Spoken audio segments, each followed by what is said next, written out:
ಸತಿ ಒಂದೇ ಒಂದು ಬದಲಾವಣೆ ಏನು ಅಂತ ಹೇಳಿದರೆ, ಯಾರು ಫೇಲ್ ಆಗಿದ್ದಾರೆ ಅವರಿಗೆ ಈ ಸತಿನೂ ಕೂಡ ಯಾವುದೇ ಫೀಸ್ ಇರೋದಿಲ್ಲ.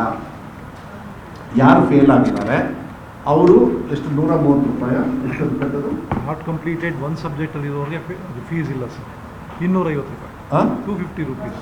250 ರೂಪೀಸ್, 250 ರೂಪಾಯಿ ಒಂದು ಸಬ್ಜೆಕ್ಟ್. ಮುಂಚೆ 250 ರೂಪಾಯಿ ಒಂದು ಸಬ್ಜೆಕ್ಟಿಗೆ ಇರೋದು. ಫೇಲ್ ಆದವರಿಗೆ ಯಾವುದೇ ಕಾರಣಕ್ಕೂ ನಾವು ಈ ಸತಿನೂ ಕೂಡ ಒಂದು ಸತಿ ಥರ ಫೀಸ್ ತೊಗೊಳ್ಳೋದಿಲ್ಲ. ಕರೆಕ್ಟಾ? ಫೀಸ್ ತೊಗೊಳ್ಳೋದಿಲ್ಲ.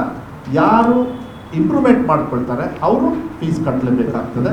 ಹೆಣ್ಮಕ್ಳಿಗೆ ಮತ್ತು SC ST ಹೇಗಿದ್ರು ಅವರಿಗೆ ರಿಲ್ಯಾಕ್ಸೇಷನ್ ಇದೆ, ಇದರಲ್ಲಿ ಏನು ಕಟ್ಟಂಗೆ ಇರೋದಿಲ್ಲ. ಕರೆಕ್ಟಾ? ಹಾಂ.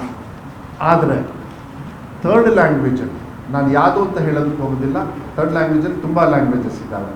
ಅದರಲ್ಲಿ ಇಂಪ್ರೂವ್ಮೆಂಟಿಗೂ ಅಷ್ಟೇ, ಫೇಲ್ ಆದವ್ರಿಗೂ ಕೂಡ. ಯಾಕೆಂದರೆ ಫೇಲ್ ಆದವ್ರು ಬರೀ 1,000 ಚಿಲ್ಲರೆ ಅಷ್ಟೇ. ಯಾವುದು ಬರೀ ಒಂದೇ ಸಬ್ಜೆಕ್ಟಲ್ಲಿ ಫೇಲ್ ಆದವರು 1,000 ಎಲ್ಲ ತುಂಬ ಎಕ್ಸ್ಪೆಕ್ಟ್ ಮಾಡ್ತಾಯಿದ್ರು. ಏನಂತ ಪಾಸೇ ಆಗೋದಿಲ್ಲ. ಅವರೆಲ್ಲ ಡಿಸ್ಟಿಂಕ್ಷನಲ್ಲೆಲ್ಲ ಬಂದಿದ್ದಾರೆ. ನಿಮಗೆ 60% ಮೇಲೆ ಡಿಸ್ಟಿಂಕ್ಷನ್ ಅಂದರೆ you know what it is. Third language ಯಾಕೆಂದರೆ ಸ್ವಲ್ಪ ಗೊಂದಲ ಸೃಷ್ಟಿಯಾಗಿದೆ ಅನ್ನೋದು ಒಂದು ಕಾರಣದಿಂದ ಮಾನ್ಯ ಮುಖ್ಯಮಂತ್ರಿ ನಿನ್ನೆ ಮಾತಾಡಿ, ಸರ್ ಅವರಿಗೆ ಇಂಪ್ರೂವ್ಮೆಂಟಿಗೂ ಕೂಡ ಏನಾದ್ರು ಅವ್ರ ಮನಸ್ಸಲ್ಲಿದ್ದರೆ ಇಂಪ್ರೂವ್ಮೆಂಟಿಗೂ ನಾವು ಅವರಿಗೆ ಎಕನಾಮಿಕಲ್ ಹೊರೆ ಹಾಕೋದಿಲ್ಲ.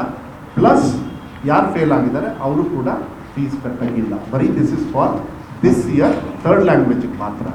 ಅವ್ರ ಇಂಪ್ರೂವ್ಮೆಂಟಿಗೂ ದುಡ್ಡು ಅವ್ರೇನು ಕಟ್ಟಂಗಿಲ್ಲ, ಇಂಪ್ರೂವ್ಮೆಂಟಿಗೆ ಮಾತ್ರ. ಬೇರೆಯವರೆಲ್ಲ ಇಂಪ್ರೂವ್ಮೆಂಟಿಗೆ ಕಟ್ಟಲೇಬೇಕು. ಓಕೆನಾ? ಹಾಂ, ಹಿಂದಿ ಅಲ್ಲ, ಆಲ್ ಭಾಷೆ ಇದರೊಳಗಿಲ್ಲ. ಅಲ್ಲಲ್ಲ, ಹಿಂದಿ ಅಂತ ಹಾಕೊಂಡಿದ್ದಾರೆ. ಬಟ್ ಯಾರ್ಯಾರು ಥರ್ಡ್ ಲ್ಯಾಂಗ್ವೇಜ್ ಕೋರ್ಟಿಗೆ ಹೋಗಿ ನಾವು ಥರ್ಡ್ ಲ್ಯಾಂಗ್ವೇಜ್ ಎಲ್ಲ ಭಾಷೆಗಳು 10 ಲ್ಯಾಂಗ್ವೇಜ್ ಅಲ್ಲ, ಅವರಿಗೆ ಟೈಪ್ ನೀವು ಹಿಂದಿ ಅಂತ ಅದು ಎಲ್ಲ ಹಿಂಗೆ ಕೇಳಿ ನಾವು ಹಾಗೆ ಆಗ್ಬಿಟ್ಟಿದ್ದೀವೋ ಏನೋ ಗೊತ್ತಿಲ್ಲ. ಸರಿ, ಥರ್ಡ್ ಲ್ಯಾಂಗ್ವೇಜಿಗೆ ಇಂಪ್ರೂವ್ಮೆಂಟಿಗೂ ಫೀಸ್ ಇರೋದಿಲ್ಲ. ಫೇಲ್ ಆದವರು ಯಾರು ಪಾಸ್ ಮಾಡ್ಕೋಬಾರ್ದು ಅವರಿಗೆ ಫೀಸು ಎಕನಾಮಿಕಲ್ ಅವರಿಗೆ ಹೊರೆ ಆಗಬಾರ್ದು ಅಂತೇಳಿ ನಾವು ತೀರ್ಮಾನವನ್ನು ಮಾಡಿದ್ದೀವಿ. ಇಷ್ಟು ನಾನು ಹೇಳಲಿಕ್ಕೆ ಇಷ್ಟಪಡ್ತೇನೆ. ಅದ್ರ ಜೊತೆಗೆ ನಾನು ನಿಮ್ಮ ಪ್ರಶ್ನೆ ತೊಗೊಳಕ್ಕಿಂತ ಮುಂಚೆ ನಾನು ಕೆಲವುದು ಫಾಸ್ಟಾಗಿ ಹೇಳ್ಬಿಡ್ತೀನಿ. ಇದು ಕೂಡ ನಿಮ್ಮಲ್ಲಿದೆ. ಇದೇ ಇಂಪಾರ್ಟೆಂಟ್ ಗೇಮ್ ಚೇಂಜರ್ ಏನು ಅಂತ ಹೇಳಿ ನೋಡಿ. ಬರೀ 1,000 ಥರ್ಡ್ ಲ್ಯಾಂಗ್ವೇಜಲ್ಲಿ ವಿತ್ ಅದರ್ ಲ್ಯಾಂಗ್ವೇಜ್ ಫೇಲ್ ಆಗಿರೋದು 17,000 ಮಕ್ಕಳು. ಬರೀ ಯಾರು ಥರ್ಡ್ ಲ್ಯಾಂಗ್ವೇಜ್ ಒಂದರಲ್ಲೇ ಫೇಲ್ ಆಗಿರೋರು 1,500 ಮಕ್ಕಳು ಅಷ್ಟೇ.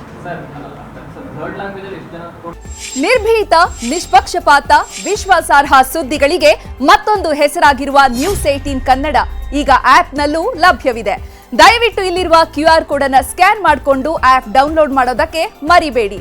ನಿಮ್ಮ ಬೆಂಬಲ ಹೀಗೆ ಸದಾ ನಮ್ಮೊಂದಿಗಿರಲಿ. ಧನ್ಯವಾದ.